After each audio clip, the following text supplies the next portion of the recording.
आरसे जनता न्यूज मध्ये आपले स्वागत आहे। पाहूयात आजच्या ताज्या बातम्या।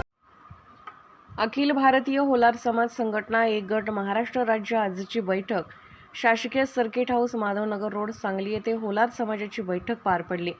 या बैठकीमध्ये अखिल भारतीय होलार समाज संघटना एक गटाचे युवक प्रदेश अध्यक्ष म्हणून माननीय बापूसाहेब महादेव करडे यांची निवड करण्यात आली।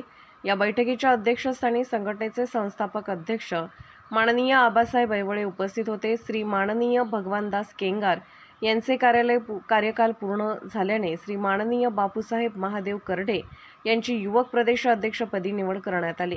या निवडीनंतर बापूसाहेब करडे म्हणाले की होलार समाजाला न्याय मिळण्यासाठी प्रयत्न करणार। होलार समाजाच्या गेल्या 70 वर्षात मागण्या पडून आहेत, त्या मागण्यांसाठी पाठपुरावा करणार। वेळ पडली तर रस्त्यावर उतरून होलार समाजाला न्याय मिळवून देण्याचा प्रयत्न करणार असे निवडीच्या वेळी आश्वासन दिले। या निवडीचे आभार माननीय राहुल केंगार खानापूर तालुका अध्यक्ष युवक व माननीय संजय ऐवळे सांगली शहर जिल्हाध्यक्ष माननीय संतोष करडे यांनी आभार मानले।